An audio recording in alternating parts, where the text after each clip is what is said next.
जय श्री राम दोस्तों, Shri Ram institute of competition के यूट्यूब चैनल में आपका स्वागत है। पिछली बार हम लोगों ने अकबर के नवरत्नों के बारे में बात करी थी और हमारे नवरत्न काफी हद तक पूरे हो चुके थे, लेकिन अभी कुछ बातें हमारी शेष रह गई हैं। तो हम नवरत्नों से शुरू करते हैं बच्चों। हम लोगों ने पिछली क्लास में अकबर के जन्म के बारे में, बैरम खान के बारे में, पानीपत के दूसरे युद्ध के बारे में तसल्ली से बात कर ली थी।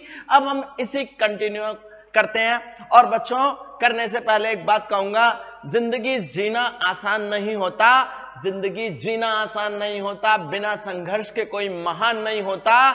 जिंदगी जीना आसान नहीं होता, बिना संघर्ष के कोई महान नहीं होता। और जब तक ना पड़े हथौड़े की चोट, तब तक तो पत्थर भी भगवान नहीं होता। जब तक ना पड़े हथौड़े की चोट, तब तक तो पत्थर भी भगवान नहीं होता। तो बच्चों, जब तक अपने आप को पत्थर की तरह खुद को तराशोगे नहीं, निखारोगे नहीं, तब तक जिंदगी के अंदर परफेक्शन नहीं आएगी। तो बच्चों, एक बात और सुन लो, जितना बड़ा सपना होगा ना, तकलीफें भी उतनी ही बड़ी होंगी। जितना बड़ा सपना होगा, तकलीफें भी उतनी बड़ी होंगी। और बच्चों, जितनी बड़ी तकलीफें होंगी, कामयाबी भी उतनी बड़ी होगी। जितनी बड़ी तकलीफें होंगी, कामयाबी भी उतनी बड़ी होगी। तो अब शुरू करते हैं, अपने अकबर के नवरत्नों को कंटिन्यू करते हैं। तो बच्चों, हम लोगों ने बात करा था, हरिदास तानसेन के शिष्य थे और मानसिंह तोमर हरिदास और तानसेन दोनों के गुरु थे। अलग अलग पुस्तकों में अलग अलग बातें लिखी हुई होती हैं। इतिहास के अंदर बहुत सारे लोगों के विचार, बहुत सारे लोगों के अलग अलग विचारधाराएं होती हैं। तो इतिहास में बहुत सारी बातें एक दूसरे को काटती भी हैं। और हम तथ्यों के आधार पर बात करते हैं, हम पुस्तकों के आधार पर बात करते हैं, हम ग्रंथों के आधार पर बात करते हैं। तो इससे आगे की बात हम करते हैं। अकबर ने आमेर के राजा भारमल के बेटे भगवान दास को अमीर उल उमरा की उपाधि से नवाजा था। ठीक है ना। अकबर ने आमेर के राजा भारमल के बेटे भगवान दास को अमीर उल उमरा की उपाधि से नवाजा था। अकबर के दरबारी कवि थे अब्दुल रहीम खान खाना। ठीक है।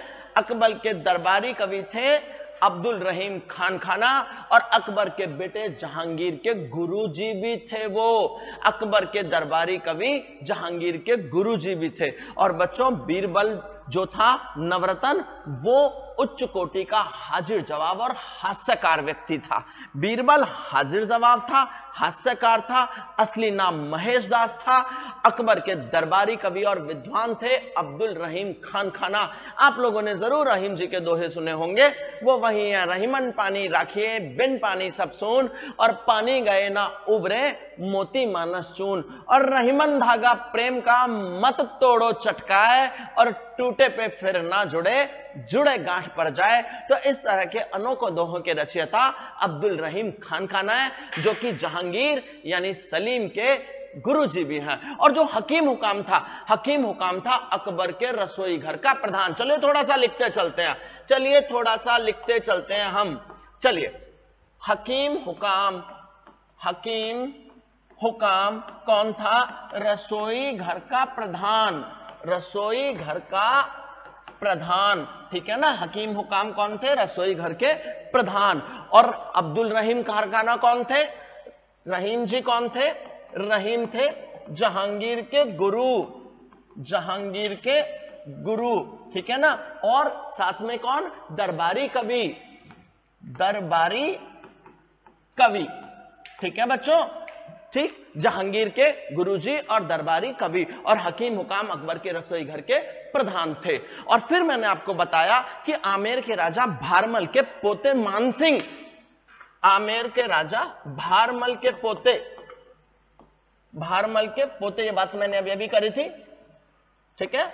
आमेर के राजा भारमल के पोते मानसिंह ने अकबर के साम्राज्य को बढ़ाने में बहुत बड़ी भूमिका निभाई थी। ठीक है ना। मानसिंह ने साम्राज्य विस्तार में महत्वपूर्ण महत्वपूर्ण भूमिका निभाई। आज हम अकबर खत्म ही करके चलेंगे, चाहे अकबर कितना भी लंबा हो जाए, कितनी भी लंबी हो जाए वीडियो की लेंथ, आज हम अकबर खत्म करके चलेंगे। अच्छा बच्चों, मानसिंह से जब संबंध हुआ तो अकबर ने हिंदुओं पे लगने वाले जजिया कर को समाप्त कर दिया। ठीक है, जजिया कर को समाप्त कर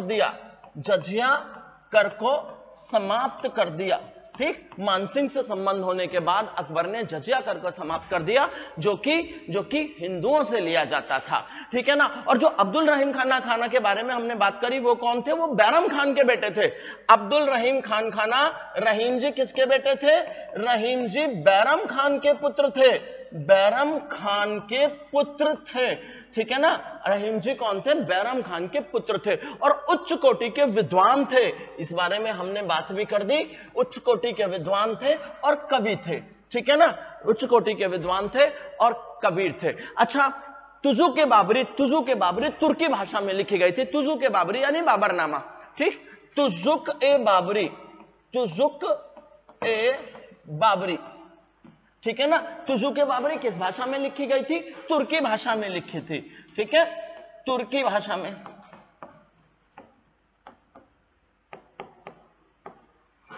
बैरम खान के पुत्र थे, उच्च कोटि के विद्वान थे और कवि थे। तुजुक ए बाबरी किस भाषा में लिखी गई थी बच्चों? तुर्की भाषा में लिखी गई थी। ठीक है ना। तुजुक ए बाबरी जिसे आप बाबरनामा कहते हो, इसका बाबरनामा के नाम से फारसी में अनुवाद किसने किया? ठीक है, इसका फारसी अनुवाद हुआ बाबरनामा के नाम से। नाम क्या है असली? तुजुक ए बाबरी। ठीक है ना। तुजुक ए बाबरी का बाबरनामा के नाम से फारसी में अनुवाद किसने किया? फैजी ने किया। किसने किया? फैजी ने। कौन? अबुल फजल के बड़े भाई फैजी। तो फैजी ने तुर्की भाषा में लिखी गई तुजुक ए बाबरी का बाबरनामा के नाम से फारसी भाषा में अनुवाद किया। ठीक है ना। अच्छा बच्चों, हम लोग बात कर चुके हैं कि अकबर ने तानसेन को कंठाभरण भानु विलास की उपाधि से सम्मानित किया था। मियां की टोड़ी, मियां की मल्हार, ये सारी की सारी बातें किसके बारे में बता चुका हूं मैं आपको? तानसेन के बारे में बता चुका हूं। तो तानसेन भी अकबर के मशहूर संगीतकार थे और बैजू बावरा भी अकबर के मशहूर संगीतकार थे और स्वामी हरिदास उनके काल में थे, जिसका भजन, जिसका संगीत सुनने के लिए अकबर को खुद चलकर जाना पड़ा था, जिन्होंने अकबर के दरबार में आने से मना कर दिया था। ये सारी बातें हम पिछली वीडियो में भी कर चुके हैं। जितनी बार हम इन बातों को करते हैं उतनी बार चीजें हमें याद आती चली जाती हैं। ठीक है ना बच्चों। तो मैंने आपको क्या बताया? हकीम हुकाम जी जो थे वो रसोई घर के प्रधान थे। रहीम जहांगीर के गुरु भी थे। रहीम दरबारी कवि भी थे। और जो भारमल का पोता था मानसिंह, उसने अकबर के साम्राज्य के विस्तार में महत्वपूर्ण भूमिका निभाई। और इसी के प्रभाव से यह कहा जाता है कि अकबर ने इसी से प्रभावित होकर, इसी के प्रभाव से हिंदुओं पर लगने वाला जजिया कर समाप्त कर दिया था। रहीम बैरम खान के बेटे थे, बहुत बड़े विद्वान थे, कवि थे। तुजुक ए बाबरी तुर्की भाषा में मूल रूप से लिखी गई थी और इसका फारसी में अनुवाद किया बाबरनामा के नाम से। और किसके द्वारा किया गया? फैजी के द्वारा किया गया। पिछली वीडियो में हम बात कर चुके हैं, फैजी और अबुल फजल दोनों सगे भाई थे। तो अब हम बात करते हैं अकबर की महत्वपूर्ण तिथियों की, जो बहुत इंपॉर्टेंट है, जो आपको अपने दिमाग में रखना है। बिल्कुल, अगर आपने ये कर दिया तो आप पेपर की खोपड़ी को तोड़ दोगे, फोड़ दोगे, बिल्कुल बढ़िया करके। चलो बच्चों, तो हमने बताया अकबर ने आमेर के राजा भारमल के बेटे भगवान दास को अमीर को अल उमरा की उपाधि से नवाजा था। ठीक है ना। अकबर का दरबारी कवि और जो विद्वान थे वो रहीम खाना थे और अकबर के बेटे सलीम के गुरु भी थे। चलिए बच्चों, अब हम इससे आगे की बात करते हैं। ये बात मैं आपको बता चुका हूं, अकबर ने आमेर के राजा भारमल के बेटे भगवान दास को अल उमरा की उपाधि से नवाजा और ये जहांगीर के गुरु भी थे। कौन? अब्दुल रहीम खाना। शायद दोबारा आ गई है स्लाइड। चलिए, अब्दुल रहीम खाना बैरम खान के बेटे थे और उच्च कोटि के विद्वान और कवि भी थे। आज तक इनके कहे हुए दोहों का भारत में बहुत बड़ा स्थान है। मैंने अभी सुनाया भी था, रहीमन पानी राखिए बिन पानी सब सून और पानी गए ना उबरे मोती मानुस चून। ठीक है बच्चों, आगे बढ़ते हैं। हकीम हुकाम अकबर के रसोई घर के प्रधान थे, बात हो चुकी है। फैजी ने तुर्की भाषा में लिखी गई तुजुके बाबरी का, फैजी ने तुर्की भाषा में लिखी गई तुजुके बाबरी का बाबरनामा के नाम से फारसी में अनुवाद किया था। अब मैं आपको लिखवाऊंगा अकबर के कुछ महत्वपूर्ण कार्य और उनके वर्ष। देखिए बच्चों, अकबर ने 1562 में दास प्रथा का अंत किया। अकबर ने 1562 में क्या किया? 1562 में किया दास प्रथा का अंत। ठीक है, दास प्रथा सभी लोग अच्छे से समझते हैं दास प्रथा को। 1562 में ही अकबर हरम दल से मुक्त हो गया। हरम दल से मुक्त हो गया 1562 में ही अकबर हरम दल से मुक्त हो गया। हरम एक ऐसा स्थान था जहां पर केवल राजकीय पुरुषों को ही जाने की, किसी को फालतू के लोगों को जाने की इजाजत नहीं थी। अकबर के हरम में जो अनऑफिशियली कहा जाता है 5000 से ज्यादा स्त्रियां थी और अकबर की कुल 36 के आसपास वाइफ थी। तो किसी भी व्यक्ति को, किसी भी अन्य व्यक्ति को अकबर के सिवा या किसी अन्य को हरम दल में जाने की अनुमति नहीं मिलती थी। ठीक है ना बच्चों? और धीरे धीरे करके हरम दल में स्त्रियों की संख्या बढ़ती चली गई। गैर मर्द, गैर पुरुष वहां जाने की इजाजत नहीं रखता था। तो 1562 में अकबर ने हरम दल से मुक्त कर दिया। 1563 में अकबर क्या करता है? तीर्थ यात्रा करके समाप्ति करता है। 1563 में अकबर क्या करता है? तीर्थ यात्रा करके समाप्ति करता है। तीर्थ यात्रा कर समाप्त कर देता है। ठीक है ना? ठीक। अच्छा बच्चों, बहुत सारे लोग कहते हैं, देखिए मैं फिर वही वाली बात करूंगा कि जितनी पुस्तकें आप पढ़ोगे उतना ज्यादा आप लोगों को अलग अलग विचारधारा के इतिहासकारों की अलग अलग विचारधारा मिलेंगी। बहुत से लोग कहते हैं कि अकबर बहुत सहिष्णु था, पुस्तकें भी यही कहती हैं, बाकी सब चीजें भी यही बताती हैं। लेकिन अगर आप ये बताइए, अगर अकबर सहिष्णु था तो वो इलाहाबाद का नाम अल्लाहाबाद क्यों करता है? ठीक है ना? एक इलाहाबाद यानी प्रयागराज इतना प्राचीन ऐतिहासिक जगह है, उसका नाम उसने बदल दिया। और भी बहुत सारी चीजें ऐसे, बहुत सारे प्रमाण ऐसे मिलते हैं जिनसे यह पता चलता है कि अकबर ने सहिष्णुता की नीति बाद में सोच समझ के अपनाई। उसने आसपास के हिंदू शासकों से की बेटियों से शादी भी इसलिए की ताकि कि वो अपने साम्राज्य को और ज्यादा विस्तारित कर सके। तो बच्चों, तीर्थ यात्रा कर की समाप्ति करता है अकबर 1563 में। इसके बाद जजिया कर की समाप्ति करता है 1564 में। 1564 में अकबर जजिया कर की समाप्ति करता है। बहुत अच्छे से आप लोगों से बात हो चुकी है, जजिया कर धर्म आधारित कर था, पहले भी लगाया जा चुका है। ठीक है ना? और हटाया जा चुका है। और अब आगे चलकर इसने खत्म कर दिया, आगे चलकर औरंगजेब इसको दोबारा से आरोपित कर देगा। तो जजिया कर की समाप्ति 1564 में हुई। इसके बाद फतेहपुर सीकरी की स्थापना करता है 1571 में। 1571 में करता है फतेहपुर सीकरी की स्थापना। फतेहपुर सीकरी की स्थापना, आगे चलकर ये राजधानी भी वहीं ले जाएगा अपनी। ठीक है ना? फतेहपुर सीकरी की स्थापना 1571 में करता है। बुलंद दरवाजा बनवाएगा वहां पर, ये बुलंद दरवाजा बनवाएगा। ठीक है ना बच्चों? ठीक। और आगरा से अपनी राजधानी फतेहपुर सीकरी भी 1571 में ही लेकर जाता है। 1571 में फतेहपुर सीकरी राजधानी लेकर गया, राजधानी फतेहपुर सीकरी लेकर गया। ठीक है? राजधानी अपनी 1571 में लेकर चला गया। ठीक है? 1575 में ये इबादत खाने की स्थापना कराता है। 1575 में क्या कराता है? इबादत खाने की स्थापना, इबादत खाना। ठीक है ना बच्चों? जहां पर पूजा की जाएगी।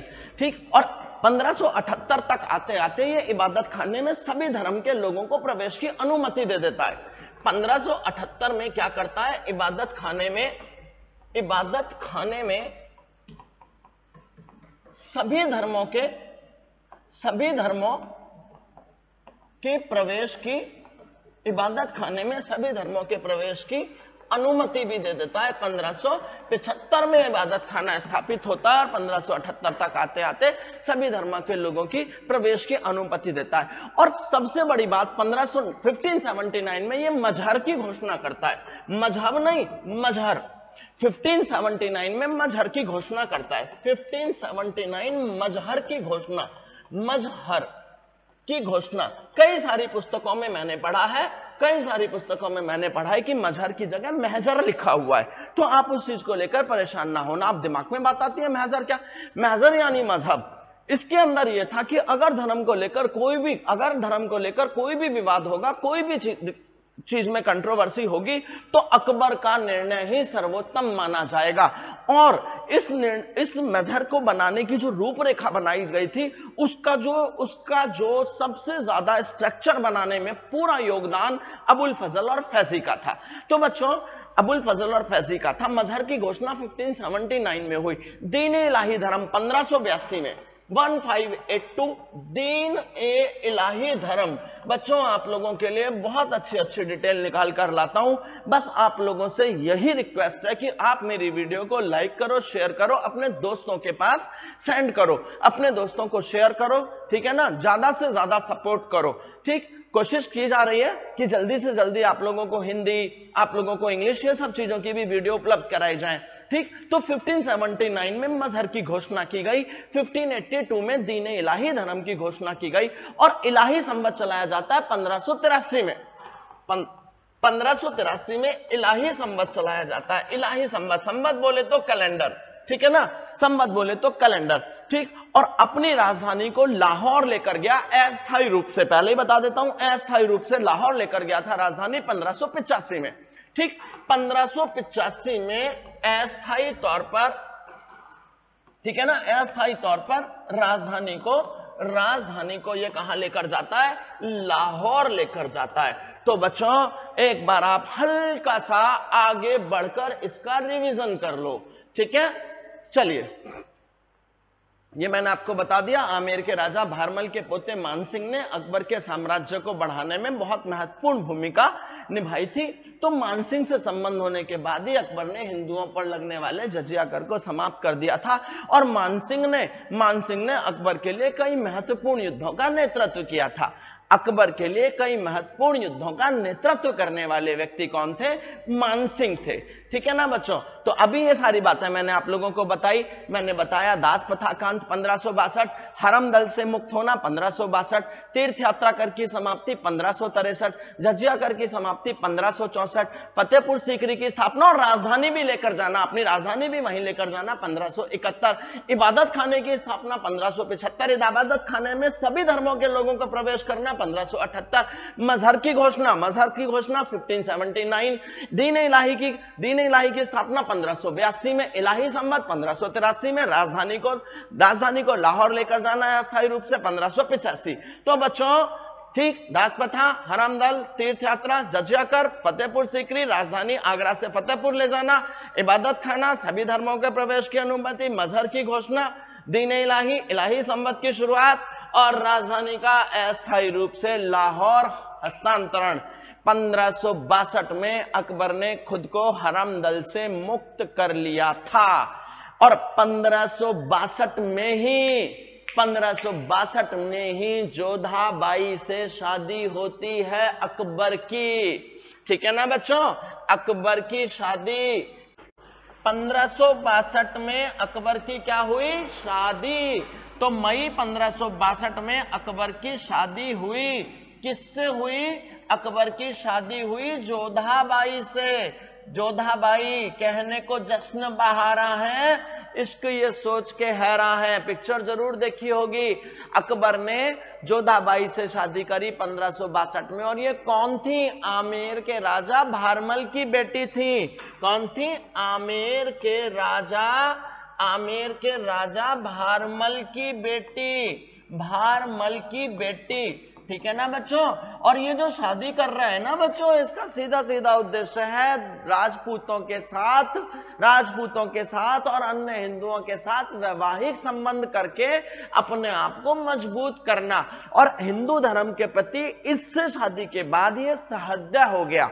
सहृदय मतलब ये हिंदू धर्म के प्रति सम्मान की भावना करने लगा। लेकिन लोग ये कहते हैं कि ये इसकी सोची समझी योजना थी ताकि ये हिंदू लोगों के बीच में अपने आप को सहृदय दिखा सके। तो बच्चों, मैं आप लोगों को बता देता हूं, 1556 में अकबर ने दिल्ली जीता। जो हिमू का युद्ध हुआ था अकबर और बैरम खान, आपको मैंने बताया था ना, बैरम खान इनके जो थे समर्थक थे, क्या नाम है, संरक्षक थे। 1556 में दिल्ली जीतता है, 1561 में मालवा जीतता है, 1562 में चुनार जीतता है, 1591 में खानदेश जीतता है, 1599 में दौलताबाद जीतता है, 1600 में अहमदनगर जीतता है, 1601 में असीरगढ़ जीतता है। और असीरगढ़ का अभियान जो था 1601 वाला, वो अकबर का अंतिम अभियान माना जाता है। 1601 में जो असीरगढ़ का अभियान है, देखो सारे आप याद नहीं कर पाओगे, ठीक है ना।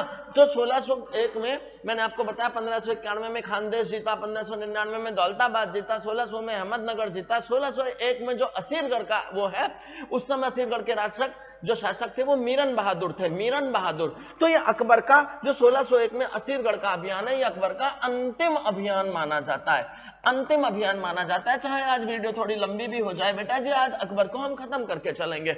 अच्छा, 1556 से 1560 के बीच का जो शासक है, 1556 से 1560 के बीच का जो शासन है ना अकबर का, इस शासन को नाम दिया गया पेटीकोट शासन।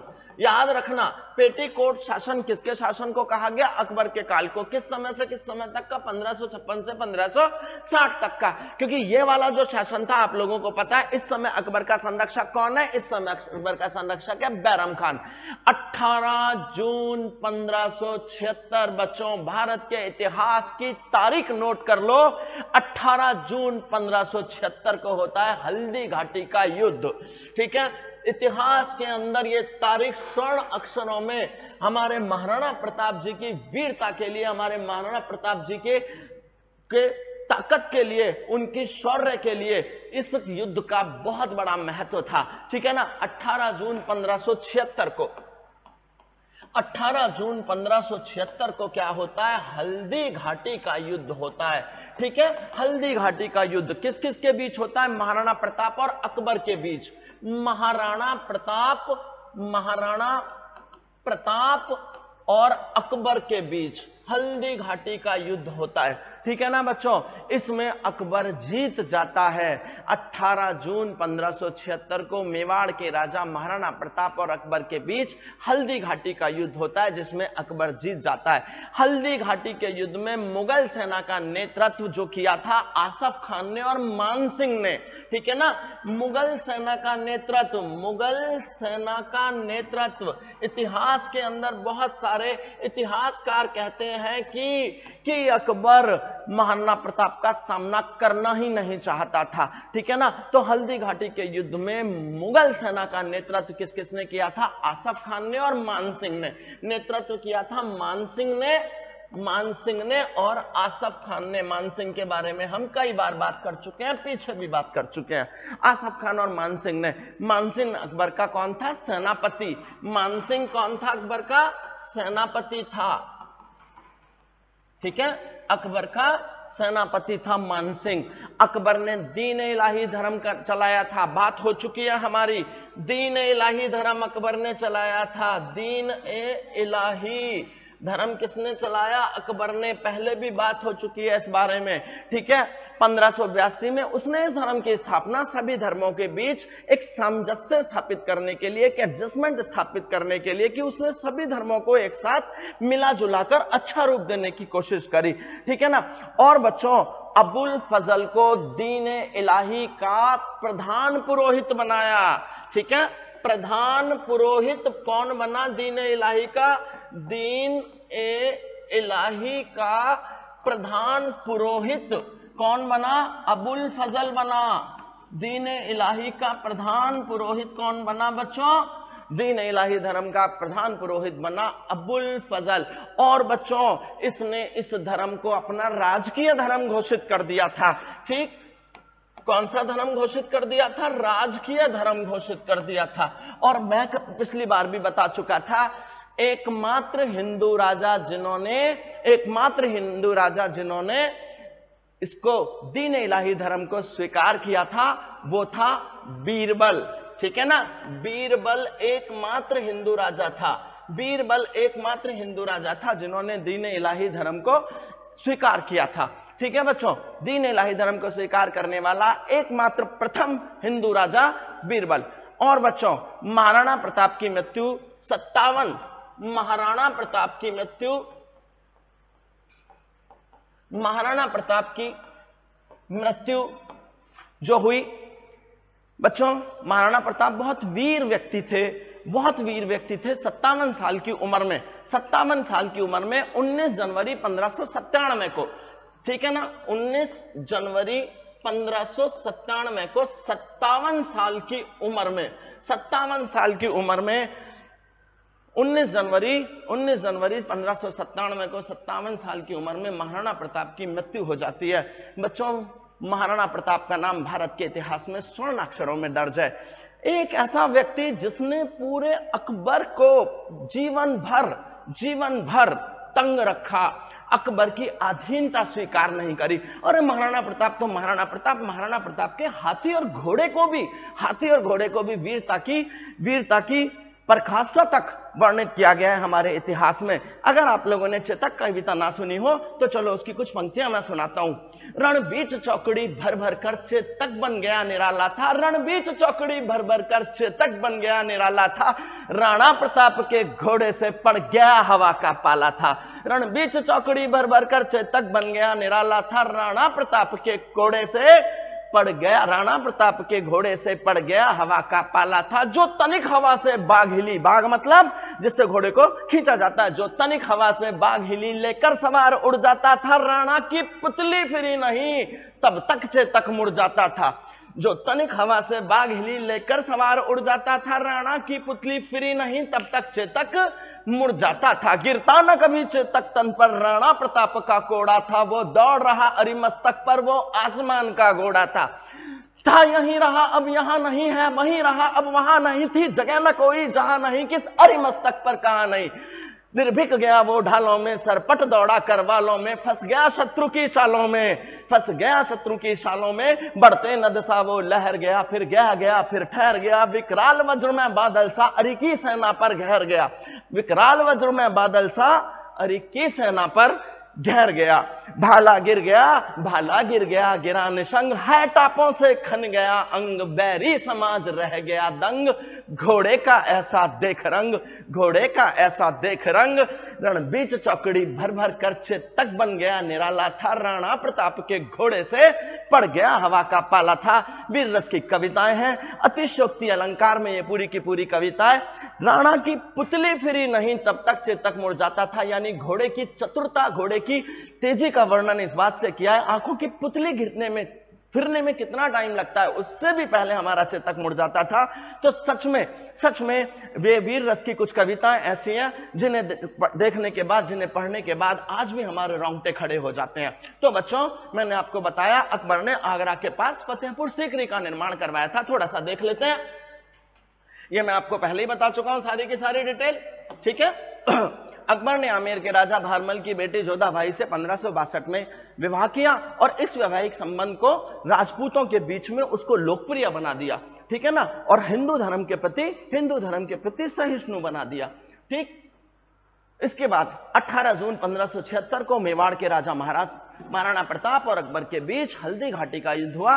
अकबर जीत गया और इस युद्ध में जो नेतृत्व किया जा रहा है, किसके द्वारा किया जा रहा है? आसफ खान और मानसिंह ने, ठीक है ना बच्चों, आसफ खान और मानसिंह के द्वारा 1556 से 1560 के बीच का जो इनका शासन है, पेटीकोट शासन के नाम से जाना जाता है, जिस शासनकाल के दौरान इसका संरक्षक कौन था? बैरम खान था, ठीक है ना बच्चों, बैरम खान था। दीन इलाही धर्म का संस्थापक था। नवीन धर्म की स्थापना 1582 में की और सभी धर्मों के बीच एडजस्टमेंट करने के लिए की, ये बात हम कर चुके हैं, ठीक। अकबर ने दीन इलाही को राजकीय धर्म भी घोषित कर दिया और अबुल फजल को इस नवीन धर्म का पुरोहित बना दिया। ये सारी बातें हमारी हो चुकी हैं। 57 साल की उम्र में परम श्रद्धेय महाराणा प्रताप की 19 जनवरी 1597 को मृत्यु हो जाती है, ठीक है ना। और बच्चों, बुलंद दरवाजा अकबर ने गुजरात विजय के उपलक्ष्य में बनवाया। ये बात हम कर चुके हैं और नहीं करी तो अब कर ली। बुलंद दरवाजा कहां पर है? बुलंद दरवाजा फतेहपुर सीकरी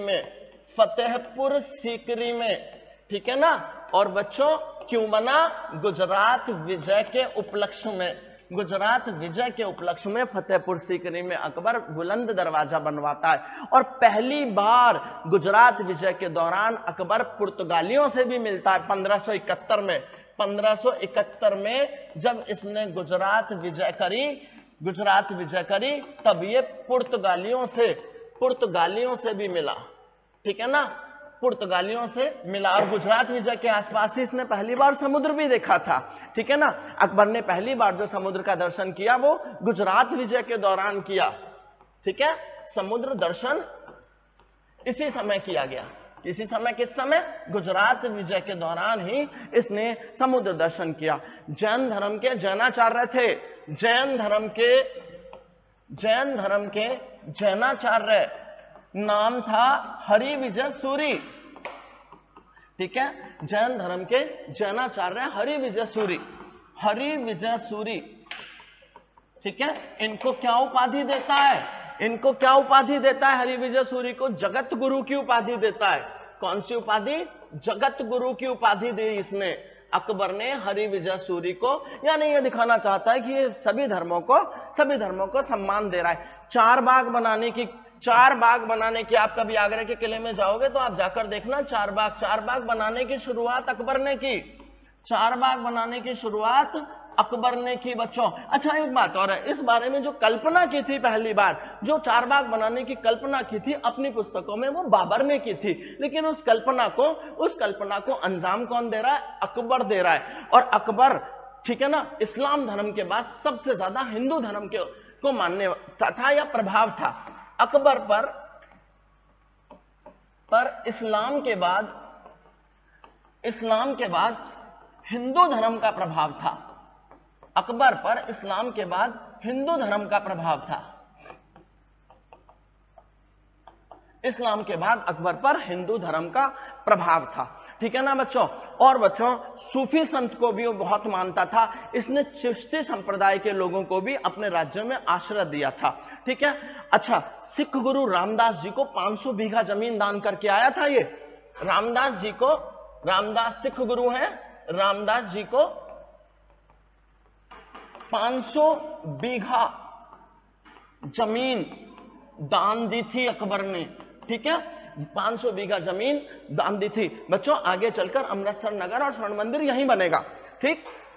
यहीं पर अमृतसर नगर बसेगा, ठीक है। अमृतसर नगर बसेगा और स्वर्ण मंदिर भी आगे चलकर यहीं बनेगा, ठीक। अकबर ने 500 बीघा जमीन किनको? रामदास जी को दान दी थी। और बच्चों, आगे चलकर अमृतसर नगर और स्वर्ण मंदिर यहीं बनेगा। 1575 में फतेहपुर सीकरी में इसने इबादत खाना बनवाया है, ठीक। 1575 में इबादत खाना बनवाया है। बार बार करो चीजों को, इतनी बार करो कि याद हो जाएं। 1575 में क्या बनवाया है? इबादत खाना बनवाया है बच्चों। अच्छा, इसके काल के जो मुख्य राजस्व अधिकारी थे वो थे टोडरमल। बात हो चुकी है हमारी, टोडरमल, जिन्होंने शेरशाह सूरी के दरबार में भी काम किया था। ये बात मैं पिछली वीडियो में बता चुका हूं। इसके जो राजस्व अधिकारी थे, ठीक है ना, या प्रधानमंत्री कह लो या दीवान कह लो, ठीक। राजस्व अधिकारी कह लो, ठीक है, या फिर प्रधानमंत्री कह लो, ठीक है, ठीक, या फिर दीवान कह लो। ये सब चीजें, ये सब इन्हीं के लिए यूज किए जाते थे, ठीक। तो जब्ती प्रणाली, राजस्व की प्रणाली किसने चलाई थी? राजस्व की जो प्रणाली थी वो थी जब्ती प्रणाली, ठीक है। राजस्व की प्रणाली क्या थी? जब्ती प्रणाली, ठीक। और ये किसके द्वारा चलवाई गई थी? अकबर कह लो या टोडरमल कह लो, ठीक है। और मनसबदारी प्रथा, अकबर के शासन प्रणाली की जो मुख्य विशेषता थी वो क्या थी? मनसबदारी प्रथा। जब्ती प्रणाली और मनसबदारी, इन दोनों प्रथाओं के लिए योगदान किसका जाएगा? टोडरमल जी का जाएगा, ठीक है ना। और मुगल काल की राजकीय भाषा क्या थी? इनकी जो राजकीय भाषा थी मुगल काल की, वो क्या थी? फारसी। मुगल काल की राजकीय भाषा क्या थी? फारसी, ठीक है बेटा, फारसी, ठीक। अबुल फजल ने अकबर के शासनकाल में पंचतंत्र का अनुवाद किया था, ठीक है ना। किसने? अबुल फजल ने। पंचतंत्र का अनुवाद किसने किया? पंचतंत्र का अनुवाद किया अबुल फजल ने। अबुल फजल ने। आपको बता दूं, गुप्त काल में विष्णु शर्मा के द्वारा रचित था ये पंचतंत्र। ठीक है, तो पंचतंत्र का अनुवाद किसने किया? अबुल फजल ने किया। ठीक है दोस्तों, अबुल फजल ने किया। बहुत सारी डिटेल आज अकबर के बारे में आपको बता के चल रहा हूं, जो टाइम के अंदर, लिमिटेड टाइम के अंदर पॉसिबल है। और उस अनुवाद का नाम क्या रखा गया? पंचतंत्र के अनुवाद का नाम क्या रखा गया? अनवर ए सादात। क्या नाम रखा गया? अनवर ए सादात। ठीक, अनवर ए सादात के नाम से पंचतंत्र का अनुवाद अकबर के काल में कौन करता है? अबुल फजल करता है। बच्चों, एक बहुत मशहूर चित्रकार थे जिनका नाम था अब्दुस समद। अब्दुस समद, ठीक है ना? कौन थे अब्दुस समद? अब्दुस समद एक बहुत प्रसिद्ध चित्रकार थे। इनको क्या उपाधि देता है अकबर? शीरी कलम की। अब्दुस समद को शीरी कलम की उपाधि देता है। ठीक है, शीरी कलम की उपाधि देता है। कौन ये मशहूर चित्रकार हैं। ये सारी चीज मैं आपको दोबारा से रिवाइज कराऊंगा। और एक और है मोहम्मद हुसैन कश्मीरी, इन्हें जड़ी कलम की देता है। अब्दुल समद को शीरी कलम की और मोहम्मद हुसैन कश्मीरी को जड़ी कलम की। ठीक है, मोहम्मद हुसैन कश्मीरी को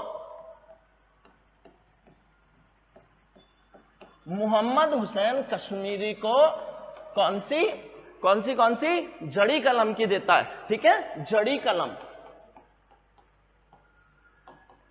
जड़ी कलम की उपाधि देता है। बच्चों, अकबर का साम्राज्य कंधार से काबुल और बंगाल, ठीक है ना, कंधार, काबुल और बंगाल और कश्मीर से लेकर बराड़ तक विस्तारित था। ठीक है ना बच्चों, तो बहुत दूर दूर तक अकबर का शासन फैल गया था। अच्छा, अकबर ने सोना, चांदी, तांबे के सिक्के चलवाए। सोना, चांदी, तांबे के सिक्के चलवाए। अकबर ने सोने के, चांदी के, तांबे के सिक्के चलवाए। ठीक है, अकबर ने सोना, चांदी, तांबे आदि के सिक्के चलवाए। और जो अब्दुल समद था ना चित्रकार, उसको राजकीय टकसाल का अध्यक्ष बनाया था। अब्दुल समद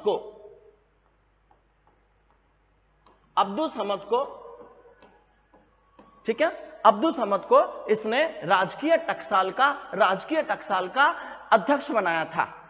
टकसाल क्या जगह होती है? जहां पर सिक्कों की ढलाई होती है। राजकीय टकसाल का अध्यक्ष बनाया। क्या होते हैं बच्चों? टकसाल क्या होती है? जहां पर सिक्कों की ढलाई होती है। ठीक बच्चों, 16 अक्टूबर 1605 को अतिसार नामक बीमारी, 16 अक्टूबर 1605 को अतिसार नामक बीमारी से इसकी मृत्यु हो जाती है। ठीक, 16 अक्टूबर 1605 को अतिसार नामक बीमारी से इसकी मृत्यु हो जाती है। और इसे कहां दफनाया जाता है? आगरा के पास एक जगह पड़ती है सिकंदराबाद। ठीक है, आगरा के पास, ठीक है, आगरा के पास सिकंदरा नामक स्थान पर इसको दफनाया जाता है। ठीक है, और जो अबुल फजल थे ना, अबुल फजल, उनकी हत्या कौन करेगा? वीर सिंह बुंदेला। ठीक, अबुल फजल की हत्या करवा देता है, जहांगीर करवाएगा। अबुल फजल की हत्या, जहांगीर कौन है? सलीम है, जो अकबर का बेटा है जहांगीर। असली नाम उसका सलीम है, जिसका नाम सलीम एक बहुत बड़े संत थे, उनके नाम पर अकबर रखेगा। अगली वीडियो हमारी जहांगीर की ही होगी। अगली वीडियो में हम जहांगीर के बारे में और उसकी पत्नी के बारे में बात करेंगे। अबुल फजल की हत्या वीर सिंह बुंदेला। अबुल फजल की हत्या किसने करी? अबुल फजल की हत्या करी वीर सिंह बुंदेला ने।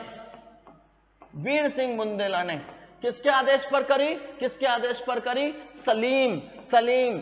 ठीक है, सलीम आगे चलकर जो कि जहांगीर के नाम से प्रसिद्ध होगा और आगे चलकर न्याय की जंजीर लटकवाएगा। ठीक है ना। अकबर ने बीरबल को कवि प्रिय की उपाधि दी थी। अकबर ने बीरबल को कवि प्रिय की उपाधि दी। कवि प्रिय की उपाधि दी अकबर ने बीरबल को। ठीक है ना। और नरहरि को महापात्र की उपाधि दी। नरहरि को देख लीजिए बच्चों, कितनी डिटेल में आप लोगों को दे रहा हूं। नरहरि को अकबर ने महापात्र की उपाधि दी थी। ठीक है, अब हम थोड़ा सा इस बारे में बात करेंगे। अकबर ने स्थापत्य कला के यानी बिल्डिंग निर्माण के कार्य में भी बहुत सारी चीजें करवाई। ठीक, बताता हूं मैं आपको, पहले थोड़ा सा इसको पीपीटी को देख लेते हैं। तो बुलंद दरवाजे का निर्माण अकबर ने गुजरात विजय के उपलक्ष्य में करवाया था।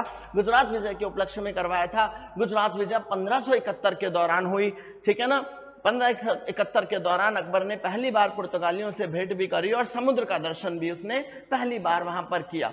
अकबर ने जैन धर्म के जैनाचार्य हरिविजय सूरी को जगत गुरु की उपाधि दी। ठीक, 4 बाग बनाने की परंपरा की शुरुआत अकबर ने ही की, जबकि इसकी कल्पना बाबर ने की थी। अकबर पर इस्लाम धर्म के बाद जो दूसरा सबसे ज्यादा प्रभाव था वो हिंदू धर्म का ही था। मैंने आपको बताया अकबर ने सिख गुरु रामदास को 500 बीघा जमीन दान में दी थी, जिसे एक तालाब भी शामिल था, और यहीं पर बाद में आगे चलकर अमृतसर नामक नगर बसा और स्वर्ण मंदिर भी आगे चलकर यहीं पर बनता है। ठीक है, 1575 में फतेहपुर सीकरी में इबादत खाने की स्थापना करते हैं। ठीक, अकबर के शासनकाल में राजस्व की जब्ती प्रणाली थी, मनसबदारी प्रणाली भी थी, और इन दोनों प्रणालियों को चलाने के लिए सबसे ज्यादा योगदान किसका था? टोडरमल का था। ठीक, 1580 में अकबर के दीवान राजा टोडरमल ने दहसाल बंदोबस्त भी शुरू किया था। मनसबदारी प्रथा इनकी मुख्य विशेषता थी। और बच्चों, मुगल काल में जो राजकीय भाषा थी फारसी थी। मुगल काल की राजकीय भाषा फारसी थी। सब चीजें मैं आपको लिखवा चुका हूं, एक बार मैं आज रिवीजन भी कराऊंगा पीछे का। अबुल फजल ने अकबर के शासनकाल में पंचतंत्र का अनुवाद किया, और पंचतंत्र का अनुवाद किस नाम से किया गया? अनवर ए सादात के नाम से। मैंने ये भी बताया कि पंचतंत्र विष्णु शर्मा के द्वारा रचित है और गुप्त काल में रचित है। अकबर ने अब्दुल समद को शीरी कलम की उपाधि दी, और जड़ी कलम की उपाधि किसको दी थी? मोहम्मद हुसैन कश्मीरी को। ठीक, और दक्षिण विजय अभियान के बाद अकबर ने सम्राट की उपाधि भी हासिल कर ली थी। अब हम बात करते हैं अकबर के साम्राज्य के बारे में। अकबर का साम्राज्य कंधार और काबुल से लेकर बंगाल और कश्मीर से लेकर बरार तक विस्तारित था। ठीक, अमीर उल उमरा की उपाधि अकबर ने किसको दी थी? राजा भारमल के पुत्र भगवान दास को। हम पीछे भी बात कर चुके हैं इस बारे में, ठीक है। अकबर ने सोना चांदी की सिक्के चलवाए थे, और चित्रकार ख्वाजा अब्दुल समद को राजकीय टकसाल का अध्यक्ष नियुक्त किया था। 16 अक्टूबर 1605 में अकबर की मृत्यु हो जाती है। ठीक है ना बच्चों। अब हम बात करते हैं, यह भी मैंने आपको बता दिया, अकबर को सिकंदरा नामक स्थान पर, सिकंदरा लिखना, सिकंदरा नामक स्थान पर, सिकंदरा कर लेना इसको, सिकंदरा नामक स्थान पर दफनाया गया था। अबुल फजल की हत्या वीर सिंह बुंदेला के नामक सरदार ने 1602 में कर दी थी, और किसके आदेश पर कर दी थी? जहांगीर के आदेश पर कर दी थी। अब बच्चों, अकबर के स्थापत्य कला के बारे में लिखते चले जाइए। बच्चों, इलाहाबाद का किला, लाहौर का किला, दिल्ली में हुमायूं का मकबरा, आगरे का लाल किला, दीवाने खास, फतेहपुर में शाही महल, पंचमहल, बुलंद दरवाजा, इबादत खाना, जोधाबाई का महल, ये सब किसके द्वारा स्थापत्य कला में योगदान दिया गया? अकबर के द्वारा दिया गया। ठीक है बच्चों। ठीक, इसको मैं लिख नहीं रहा, बहुत लंबा हो जाएगा, तो आप यहीं से देख लेना, लिखा हुआ है सब कुछ। इसमें से इलाहाबाद और लाहौर का किला, दिल्ली में हुमायूं का मकबरा, जो कि किसने बनवाया था? जोधाबाई, क्या नाम है उसका? हमीदा बानो ने। ठीक है ना बच्चों। लेकिन राजा कौन है? अकबर है। पैसा किसकी जेब से जाएगा? अकबर की से। चलिए, दिल्ली में हुमायूं का मकबरा, मैंने आप लोगों को पहले भी बताया कि दिल्ली में हुमायूं का मकबरा किसने बनवाया था। ठीक है ना, बात हो चुकी है हमारी इस बारे में, हमीदा बानो। ठीक, हुमायूं का मकबरा, आगरे का लाल किला, दीवाने खास, फतेहपुर सीकरी में शाही महल, पंचमहल, बुलंद दरवाजा, इबादत खाना, जोधाबाई का महल किसके द्वारा किया गया? ठीक है। अच्छा बच्चों, अब्दुल कादिर बदायूनी है, उन्होंने कई जगह इसकी आयोजना भी की है। चलिए, अकबर के काल को हिंदी साहित्य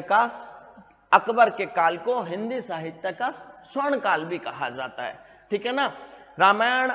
रामायण और महाभारत का फारसी भाषा में अनुवाद किया गया। रामायण और महाभारत का फारसी भाषा में जो अनुवाद किया गया, अकबर के काल में किया गया। और बच्चों, महाभारत का फारसी नाम रखा गया रजनामा। फारसी नाम रखा गया रजनामा। रजनामा का मतलब क्या होता है? युद्धों की पुस्तक। रजनामा का अर्थ क्या होता है? युद्धों की पुस्तक। ठीक है ना बच्चों, युद्धों की पुस्तक, रजनामा। ठीक ठीक। चलिए, पंचतंत्र का फारसी भाषा में अनुवाद अनवर-ए-सादात के नाम से किया गया। ठीक, और पंचतंत्र का फारसी में ही अनुवाद यारे दानिश नाम से भी किया गया। आगे बढ़े। मोस्ट इंपोर्टेंट, फैजी ने नल दमयंती सूरदास जी के द्वारा रचित है। सूरदास जी नेत्र से अंधे थे और भगवान कृष्ण के अनन्य भक्त थे। तो फैजी ने नल दमयंती जो कि सूरदास के द्वारा रचित है, उस कथा का अनुवाद फारसी भाषा में किस नाम से किया? सहेली के नाम से किया गया। ठीक है ना। फैजी ने नल दमयंती सूरदास द्वारा रचित कथा का अनुवाद फारसी में सहेली नाम से किया गया। अच्छी खासी डिटेल देकर जा रहा हूं इस बार, वीडियो अच्छी खासी लंबी हो जाएगी और डिटेल्स भी बहुत सारी हैं, लेकिन यकीन मानो अगर आपने मेरी इन सब वीडियोस का पूरा कलेक्शन कर लिया और आपने अच्छे से नोट्स बना लिए तो आप लोगों को इतिहास में कहीं कोई दिक्कत नहीं आएगी किसी भी तरह की। ठीक है ना बच्चों। इसके बाद हाजी इब्राहिम सरहिंदी ने अथर्ववेद का फारसी भाषा में अनुवाद किया। हाजी इब्राहिम सरहिंदी ने अथर्ववेद का फारसी भाषा में अनुवाद किया। और मोहम्मद ने राजतरंगिणी, में आपको बता दूं राजतरंगिणी कल्हड़ के द्वारा रचित है। राजतरंगिणी कल्हड़ के द्वारा रचित है जिसमें कश्मीर के राजाओं का इतिहास वर्णित है। तो मोहम्मद ने राजतरंगिणी का और फैजी ने लीलावती का फारसी भाषा में अनुवाद किया था। आप याद रखना राजतरंगिणी के बारे में एक बहुत महत्वपूर्ण ग्रंथ है, कश्मीर के राजाओं का इतिहास राजतरंगिणी में मिलता है। कल्हड़ की पुस्तक है, कल्हड़ की राजतरंगिणी। ठीक है, चलिए। ठीक, इसके बाद अकबर के शासनकाल को क्या कहा जाता है? मुगल काल का स्वर्ण काल। अकबर के शासन को मुगल काल का, और मुगल काल का भी स्वर्ण काल से ज्यादा हिंदी साहित्य का स्वर्ण काल आप मानकर चलो। तो बच्चों मेरी तरफ से तो अकबर खत्म हो गया, लेकिन अभी अकबर के बारे में जो हमने खत्म किया उसके बारे में एक थोड़ी सी रिवीजन जरूरी लगती है मुझे, क्योंकि बहुत सारा लंबा कुछ था। तो एक बार 2 मिनट का निचोड़। हकीम हुकाम रसोई घर के प्रधान, रहीम जी जहांगीर के गुरु, दरबारी कवि, ठीक है, भारमल के पोते मान सिंह ने साम्राज्य विस्तार में महत्वपूर्ण भूमिका निभाई। जजिया कर की समाप्ति अकबर के द्वारा की गई इसी के सम्मान में, ठीक है ना। और हिंदुओं से सहिष्णुता दिखाने के लिए रहीम जी कौन? बैरम खान के बेटे, विद्वान हैं, कवि हैं, तुजुके बाबरी तुर्की भाषा में अनुवाद करते हैं, फारसी बाबरनामा में, ठीक है ना, किसके द्वारा? फैजी के द्वारा। चलिए, 1561 दास प्रथा का अंत, 62 हरमदल से मुक्ति, 63 तीर्थ यात्रा कर समाप्त, 64 जजिया कर समाप्त, 1571 फतेहपुर सीकरी की स्थापना, 1571 में ही राजधानी परिवर्तन आगरा से फतेहपुर सीकरी, 1575 में इबादत खाना, 1578 में इबादत खाने में सभी धर्म के लोगों का प्रवेश, सारी चीजें रिवीजन। 1579 मजहर की घोषणा क्या बताया? मजहर जब कोई भी विवाद होगा सर्वोच्च निर्णय अकबर का माना जाएगा। 1582 दीन इलाही, 1583 इलाही संवत शुरू, 1585 राजधानी अस्थायी रूप से लाहौर ले जाना, 1562 में अकबर की शादी जोधाबाई से। कौन है जोधाबाई? भारमल की पुत्री। 1601 में असीरगढ़ का अभियान अकबर का अंतिम अभियान। ठीक, 18 जून 1576 हल्दी घाटी का युद्ध महाराणा प्रताप के साथ, मुगल सेना का नेतृत्व मानसिंह और आसफ खान के द्वारा, ठीक है, मानसिंह सेनापति थे। दीन इलाही अकबर ने शुरू किया, प्रधान पुरोहित थे अबुल फजल। राजकीय धर्म क्या बनाया गया? दीन इलाही को। एकमात्र हिंदू राजा जिसने दीन इलाही को स्वीकार किया बीरबल। महाराणा प्रताप की मृत्यु 19 जनवरी 1597, 57 साल की उम्र में। सब कुछ आपको बताया गया है। बुलंद दरवाजा फतेहपुर सीकरी में बना, ठीक है। गुजरात विजय 1571 में, गुजरात विजय के बाद ही पहली बार पुर्तगालियों से मिला, समुद्र देखा। हरि विजय सूरी जैन धर्म गुरु थे, ठीक है, उनको जगत गुरु की उपाधि दी। 4 बाग लगाने की परंपरा शुरू कराई। ठीक, इस्लाम धर्म के बाद अकबर पे सबसे ज्यादा प्रभाव हिंदू धर्म का। रामदास जी को 500 बीघा जमीन दी, जहां पर आज अमृतसर है और स्वर्ण मंदिर है, ठीक है बच्चों। 1575 इबादत खाना स्थापना। टोडरमल राजस्व का प्रधानमंत्री था, दीवान था। जब्ती प्रथा इनकी मेन प्रथा थी। मनसबदारी प्रथा अकबर के द्वारा चलाई गई। राजकीय भाषा फारसी। पंचतंत्र का अनुवाद अबुल फजल ने किया। विष्णु शर्मा के द्वारा लिखी गई, गुप्त काल में लिखी गई। किस नाम से किया गया? अनवर सादात के नाम से। अब्दुल समद को कौन सी उपाधि दी गई? शीरी कलम की। थे कौन? चित्रकार थे, मोहम्मद हुसैन कश्मीरी को जड़ी कलम की दी गई, सोना चांदी तांबे के सिक्के चलाए और अब्दुल समद को राजकीय टकसाल का अध्यक्ष बनाया। 16 अक्टूबर 1605 को मृत्यु हो जाती है, सिकंदरा में इसको दफनाया जाता है।